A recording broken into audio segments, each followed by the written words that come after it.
This time here, Yerushalmi Shabbos and Article Oz V'Hadishon on the top of Chaf Hey Amud Aleph, Hilchos Kodesh, and in the Vilna that's on the Chaf Amud Aleph, in the Gemara of Halacha Zayin, Hilchos Kodesh is the third line, and yesterday we said Shem Gamliel had said that Hilchos Kodesh Chatos and Echshos are Gufei Halachos and Shloshim Nimsu Amoritz. These are fundamental basic halachos which are given over to Amoratzim. We believe Amoratzim, and this is going to lead to a question.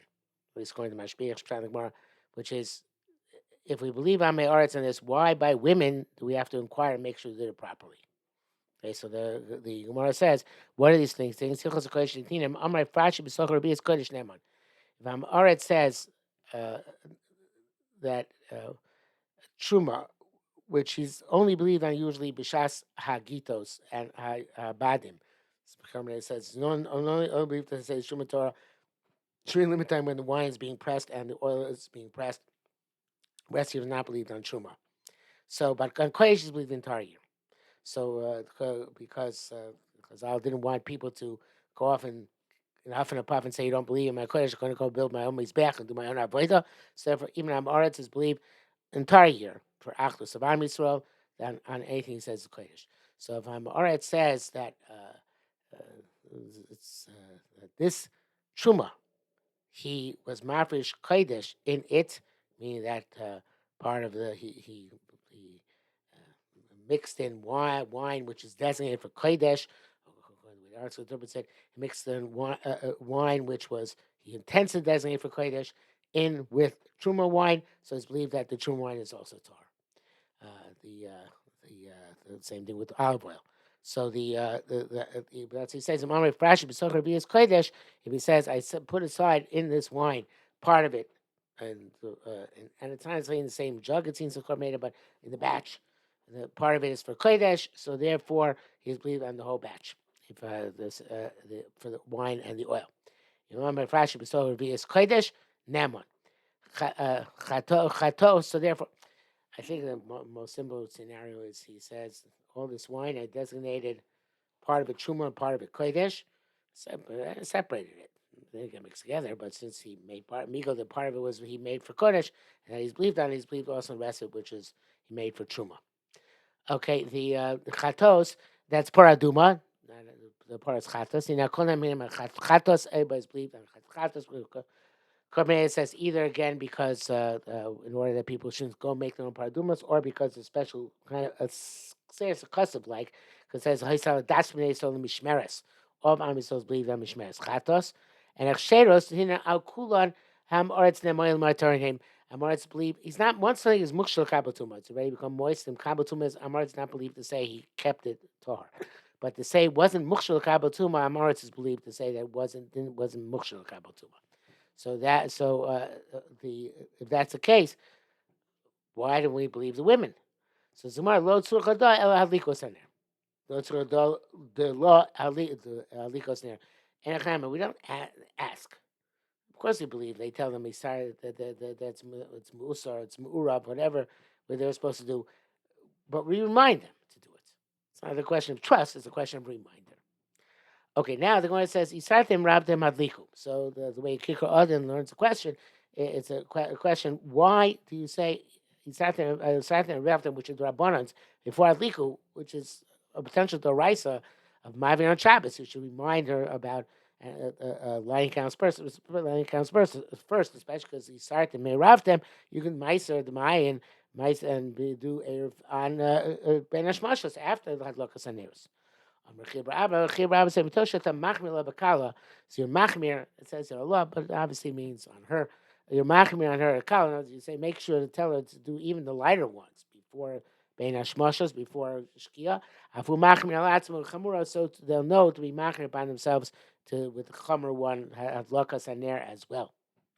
Amar Chagai Shmuel Bar Yitzchak have a mafki go beisa yiraftem alikos aner. He only would tell him raftem alikos aner. Why not blamla ma'isartem? Why do you say sartem? Why you not tell him to ma'isar? Elokoma da have achim mishuga havachas. So two interpretations of Korban Eda. One interpretation of Korban Eda is that everything he ate was the marketplace, meaning that it was all demai, and demai you can do to hafrosha on Shabbos, so therefore was concerned with Hashmashos. Or the second interpretation, which seems to be the more major interpretation is that he was bought from a place as hashgach in the marketplace. But he never bought, he bought something which already musar, so therefore he didn't actually have to tell his wife to take off meiser. In any event, the point is he never had vadai. Could be it was the Mai, and when then he's coming out that being able to do the Mai on Shabbos, or it could be that it was nothing, he had nothing to do, and because it's taken from a chaver. Be that as it may, for that reason he did not warn. One of those two reasons did not warn his wife to meiser it. Okay, subject chashecha, subject ain't chashecha. If it's a question, if it's nightfall or not nightfall, meiser Rabbi Elazar shel goyses erev Shabbos in chashecha. There's a story that's a similar story is brought down the Gemara in Bavli that Rabbi Elazar was dying. Was dying Erev Shabbos in Chashech, and Nichnas Huchnas b'no lich lachlos tefillin, and his son Huchnas came to take off his tefillin before Shabbos. Amalei said, "B'ni hinachta mitzvah saner she shvus v'chayel kares." The you forsook concern for lakas and there, which is shvus normally means the rabbanon. But here, the way Elazar is using language, he means it's in Malach Shabbos, and you of course if you do it at the wrong time. V'asach lotz tefillin, and you came to come to take off my tefillin she'en reshus. It's only optional. Ben ela mitzvah. No, it's a mitzvah to take off before Shabbos. It's the the uh, uh,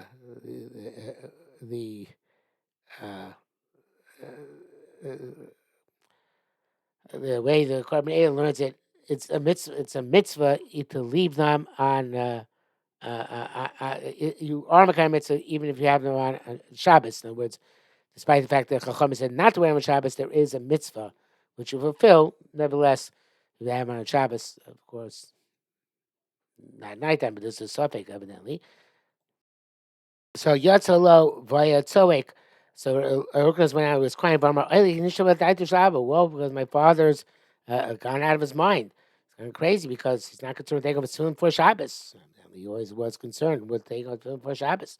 So Amar Lo, he said to son, no, you're out of your mind because I'm giving proper priority. That he who learned it from my mind is not crazed at all. Came to Talmidav Yeshiva Darash Chacham when Talmidim saw that Rabbi Hukas was responding lucidly. So they went in, but Yerushalmi Shabbos, Melam al Tomei Tor. Went to him and asked their last shilas as they could whatever they could get in before he passed away, and he responded lucidly. What was Tomei? Tomei was Tor Tor. And the last question he asked him, he said Tor, and his neshama left. They said Nika Rebbe Shuhu Tor. It's clear that his Rebbe was, since he was passed away saying Torah, that he was Tor. So they said, Amar Mona said, but I could do Nikar. Till now it's also Nikar. What do you think? Just now it's Nikar. It was always Tor. So we didn't need that hecker of his saying Torah at the end.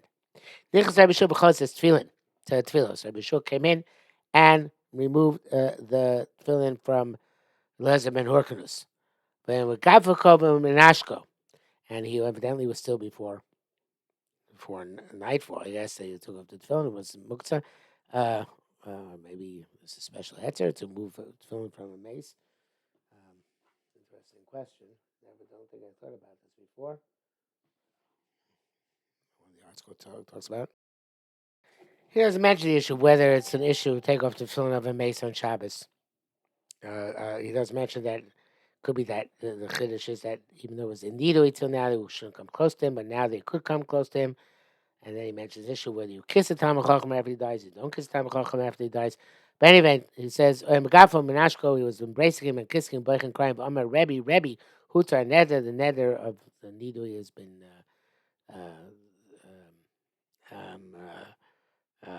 released because obviously after death no longer applies. He will say after death no applies, although there is a whole issue of somebody dies Nidui, normally the Nidui does apply, but I guess in this case, since he was, which the article does bring down, the Rabbi Shua was matir the netter explicitly, either as matir explicitly because he had to matir it, or he just knowing it was mutter because I guess it was only a nidui until he was nifter, whatever the case may be, and then no longer is a by Rebbe Rechavi saw parashav. Rebbe, the chariot of Israel and its horsemen, which is what, of course, Elisha said about Yohan Navi. Okay. Ain't Matbil was the Kalim. The you can't be Matbil Kalim on Shabbos, Masisim Kalim Gdoilim, where it's obviously being Matbil. Avo Kalim Ktanim, the small Kalim, which you could say you're rinsing off or something like that, where it doesn't look like necessarily being toivel them.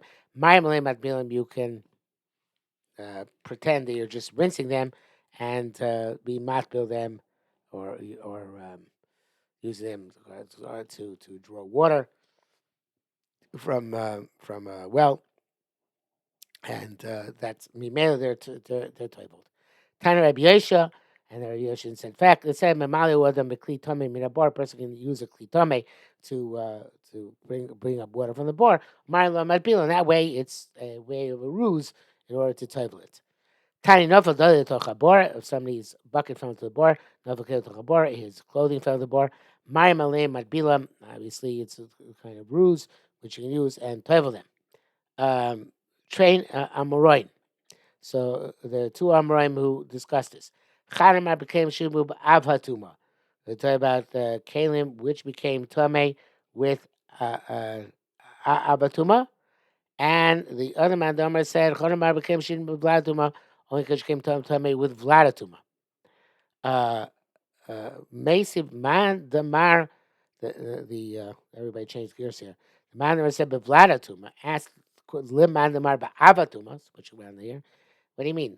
How you can do what good is aroma? But I feel b'chol, Toyin Erev and Harav Shemesh, even weekday, it's not become Torah until nightfall.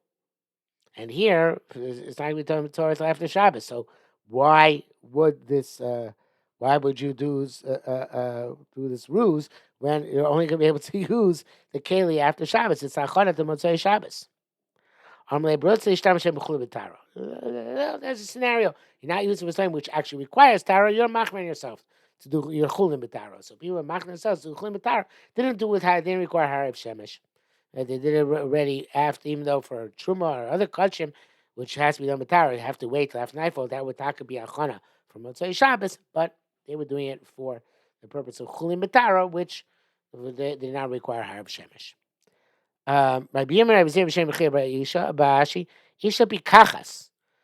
You're not allowed normally to tamp down dirt on a house on Shabbos because you might come to shvigumos, to smooth depressions. So wise woman, Medicha Koskan, she washes a cup over here. Karakan is also in the Bavli. A Karakan, a plate over here. A Tampulikan pot over here. These are my best base Shabbos, and indirectly she moistens the dirt on her floor on Shabbos and becomes tamped down without actually sweeping it, which Chazal asked that you might come to Lashvui Gumos. Okay, Masina said the Mai, you can do Mai said the Mai. Rabbi Yosef Shem Rabbi Chizkiah Shem Rabbi Yehuda Bar Pazi. The Mai, the Metaken, the Mai, the Lo Tiken. It explains Losha the Mai. He's saying that it's a Losha suffix. The me Tiken, the me Lo Tiken. Is it fixed? Is it not fixed? So I was in the Korban either. In Metukim and Maisa Solo. So Losha the Mai is the Mai. What is it? Is it fixed or not fixed? Arvin tells the Chamir Amr Chia Barashi Adon Tema Ruvi Chatzeros. You say Ruvi Chatzeros, you do Ben Hashmoshos. But the Avarut Chumen, but Erev Chumen is the Dvar Torah. Since there is, even though Chum Shabbos Daraisa is 12 meal, and Erev Chumen doesn't work for that, but since Erev Chumen is a Chum Daraisa, so therefore it's more severe. Chatzeres is no Iker Daraisa in it, so therefore it's not so severe. If there is an Iker Daraisa, so therefore you can't make Erev Chumen Bein HaShmoshes. In fact, the article brings down the Bavli. Taka says that in the Mishnah when it says Eraftem, it's specifically asking about Erev Chumen, which can't be done after Shabbos begins. Okay, Hadrol Ben Memalikin. Next parak, Kira. Akira, which is uh, which in itself looks like a pot, and you put a pot on top of it. So we have it's um, a medium oven. You have a kupach, a kira, and a tanur. And the uh, hold on, tell me here in the article, but I don't actually speak about that in the Hagdama here. Uh, kira is a type of oven which is able to hold two pots. Uh, the tanner holds uh, one pot. Uh, uh, no, the tanner is one pot. It's shaped like a pyramid. So therefore, it concentrates the heat. A kupach is a box. Where also is one pot. A kira is two pots. So its heat is not as strong as a kupach or tanur, which will be have halachas which are clarified later on. So kira, which is a lesser heat, the double, the uh, the double, double oven. She is, which we say is status of our ovens in our day and age. She's kubakashka, which was stoked uh, um, with with straw or with some other type of grass, which is gathered from the field. Doesn't love tavshil. You can leave on it a cooked dish on Shabbos. I'm not concerned that you're going to rake coals. They don't create coals. This type of fuel. Begevas ubezesim. If you stoke it with um, refuse from sesames after you remove the oil, or with wood. Leitain achigrov. You can't leave something on that kira unless you remove the coals or or you bank them with ashes. B'shamim chamin, you put liquid avalot, which doesn't need to be have coal stoked. Avalot tavshil, but not a cooked dish, which you might stoke the coals. B'shamim chamin tavshil, you can leave both chamin and tavshil on it. Shamim notlin avalot machzirin, you can take something off the fire on Shabbos but not put it back. It looks like you're cooking it. B'shamim machzirin says you can put it back as well. So kirimas nisan, this is a way to understand the Mishnah, that which says no stin allowed. It's not literal. They put it on Shabbos, but the kind of types you can leave on a cooked dish only for Shabbos. Masnisin the Rabbi Yehuda. So our Mishnah is like Rabbi Yehuda, who says that hayu shtei kirim matimos. We have um, two. Uh, to the kiro with the two spots into it. It's two spots. Achas grufa ketuma, achas lo grufa ketuma. The one of them is the coals have been raked out or banked, and the other one the coals not been raked out nor banked. Mekama grufa ketuma. You can put stuff on the side which is grufa ketuma, and we're not concerned with the heat which comes from the other side, even though it's not grufa ketuma. What can you put on it? Klum. Shammai says nothing, right? It says chamin avolot tavshil. You can put on it chamin, hot water, but not tavshil, not a cooked dish. Hever es hamecham. If you removed the pot, kol madim shel yachzir. Everybody agrees you can't put it back. All of that is divrei Rabbi Meir and not our Mishnah. Rabbi Yehuda Meir says b'shamei chaim v'lo tavshil. B'shamei Rabbi Yehuda is our Mishnah. He says b'shamei says chaim v'lo tavshil, liquid and not solid. B'shamei chaim v'tavshil, and Basil says no, both chaim and tavshil. And if it's a mechem, move the pot. B'shamei lo yachzir, like our Mishnah, b'shamei does not play the back. B'sil mim yachzir, you can put it back. Uh, um, that is, I believe, yeah. That brings us to the top of the next Amud. The top of Chavav Amud Aleph, and Rabbi Chelbo is really slightly different, so we'll leave that for tomorrow.